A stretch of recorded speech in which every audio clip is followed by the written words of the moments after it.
Fitspania, kita akan membahas tentang inflamasi. Apa sih kondisi inflamasi itu, artinya apa sih bro? Kita lihat sama nggak dengan peradangan?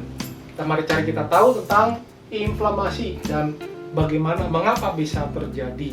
Ya, ini salah satu kondisi inflamasi yang disebut dengan eczema. Ya, saya Joe Poafo bersama Binaraganet. Saya biasa dipanggil nama JP, Joe atau JP. Inflamasi adalah sebuah respon biologis tubuh terhadap rangsangan bahaya. Ya, jadi seperti patogen, sel yang rusak atau sel yang telah dirusaki, ya, kemudian iritan atau zat yang menyebabkan iritasi. Ya, iritan itu zat yang menyebabkan iritasi. Inflamasi biasa sering disebut dengan peradangan. Jadi merupakan respon protektif dari tubuh yang melibatkan sel imun, melibatkan pembuluh darah, melibatkan mediator molekuler. Ya, yang kita sering tahu tentang peradangan itu adalah radang tenggorokan, radang usus, ya. Oke, ternyata lebih banyak dari itu peradangan itu. Jadi apa fungsi dari kondisi inflamasi atau peradangan di tubuh ini?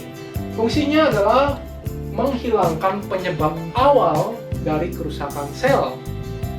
Jadi membersihkan sel-sel nekrotik dan jaringan yang rusak dari kerusakan awal. Jadi yang menyebabkan kerusakan awal itu apa? Dia akan menghilangkan itu sehingga menyebabkan terjadi peradangan tadi dan memulai perbaikan jaringan yang rusak tadi.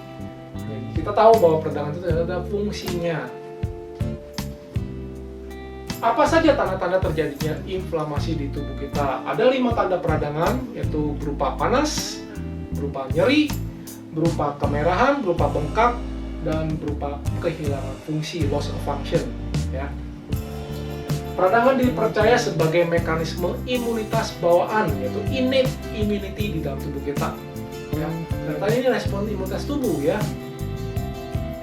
Inflamasi atau peradangan terbagi menjadi 2 klasifikasi utama, yaitu pertama adalah peradangan akut dan kedua adalah peradangan kronis. Perbedaannya adalah kalau peradangan akut terjadi segera, ya, sedangkan kronis itu berakumulasi di dalam tubuh, pelan-pelan dia berakumulasi. Akut terjadi berdurasi beberapa hari, atau SAP akut disebut dengan SAP akut itu terjadi berdurasi 2-6 minggu, sedangkan peradangan kronis ini durasinya bulanan, tahunan, ya, jadi berlangsung lama baru terbentuk namanya peradangan kronis ini. Contoh dari peradangan akut itu adalah patogen, zat alergi, racun, luka bakar, radang dingin atau disebut dengan frostbite, atau masalah kulit. Tadi seperti tadi eczema, bisa masalah alergi, bisa masalah berjerawat, itu sebenarnya peradangan akut. Bisa masalah bintik-bintik, gatal-gatal, ya. Dan contoh peradangan kronis itu adalah diabetes, alergi, ya, alergi yang dibiarkan berlangsung. Apalagi alergi dianggap alergi sejak lahir atau alergi bawaan, penyakit jantung, obesitas, merokok, stres, COPD, dan diet buruk. Ya, bagi yang tidak tahu, COPD itu adalah bisa cek di Google, ya. Dia semacam kayak obstructive pulmonary disease, ya. Jadi dia ada yang terhambat, terutama bagian pernapasan, ya. Kalau gangguan cerna tergolong apa? Kita lihat bahwa di sini gejala-gejala, kita lihat gejala-gejala inflamasi atau peradangan. Contoh gejala peradangan inflamasi kronis itu seperti apa?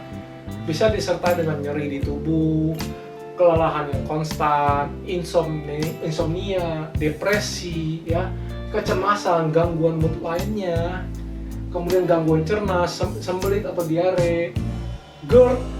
Ternyata GERD itu inflamasi kronis, sering kembung, ya, usus berdarah, infeksi yang sering terjadi, sakit kepala, yaitu atau migrain, ya, edema itu retensi air di dalam tubuh, kemudian sendawa yang terus menerus, gatal-gatal, ruam, berat badan yang naik, ya.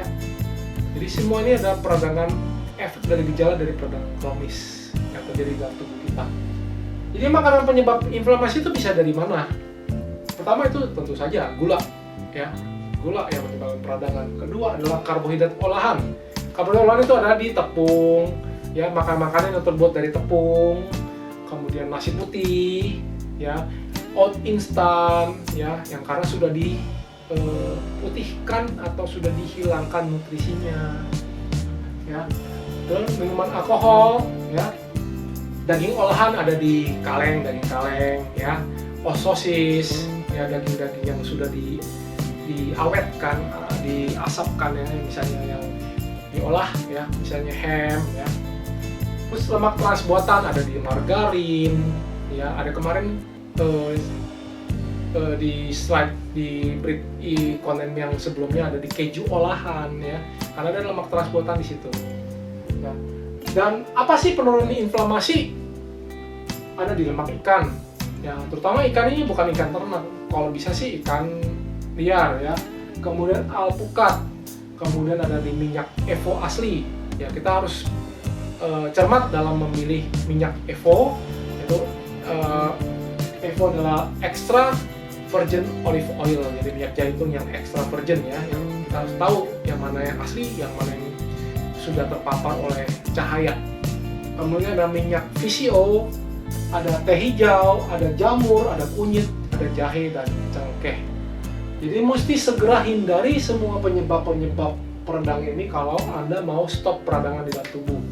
Termasuk nyeri-nyeri di sendi, ya, atau ada orang yang mengalami penyakit autoimun, itu udah mengarah ke sana peradangan sebenarnya, ya. Ada beberapa cara mengetes kadar inflamasi di dalam tubuh kita, ya. Yang pertama adalah serum protein electrophoresis atau SPE. Kedua ada C-reactive protein. Ini biasa di C-reactive protein ini orang yang mengalami kolesterol yang tinggi atau triglyceride tinggi, dia perlu melakukan CRP ini karena gula tadi menyebabkan triglyceride-nya naik dan menyebabkan kolesterol di dalam tubuh kita terjadi plak penyumbatan darah, sehingga harus mengetahui adanya peradangan ini. Kemudian ada erythrocyte sedimentation rate (ESR), ya. Ada plasma viscosity, dia mengukur kekentalan darah kita. Jadi waktu itu saya pernah tes di tahun 2014, SR saya tinggi itu karena pada saat itu saya sudah mengalami namanya leaky gut atau GERD, ya, SR tinggi banget jadinya. Dokter tidak tahu kenapa bisa SR-nya tinggi. Ternyata saya ada namanya leaky gut dan efek sampingnya juga ke arah GERD dan usus berdarah ternyata. Pernah Anda melakukan tes darah di atas? Bagaimana hasilnya? Silakan berikan komentar di bawah. Dan apakah ada peradangan yang bersifat positif dan membangun di dalam tubuh? Ya, misalnya contohnya latihan beban, ya, atau diet. Monggo berikan komentar di bawah ini. Saya Jo Puangpu, semoga ini bermanfaat.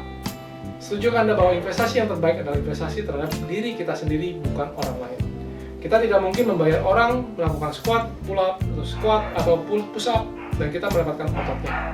Kecuali kita yang melakukan pada diri kita sendiri. Memang kesehatan bukanlah segala-galanya, tetapi tanpa kesehatan segala-galanya tidak berarti. Selain itu, kekuatan dan kesehatan mental kita ternyata dipengaruhi oleh kekuatan fisik tubuh. Jadi kita harus melatih fisik kita supaya kita bisa mengatasi segala tantangan dalam hidup kita. Saya Jo Puangpu bersama Bidara Garnet, kami mengajak Anda membangun generasi baru yang lebih cerdas, fit, dan tangguh. Di Bidara Garnet, kami selalu percaya bahwa setiap orang pasti bisa memiliki tubuh yang ideal dan sehat.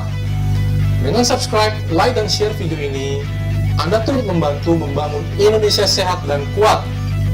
Salam Jelas Fitness, saya JP.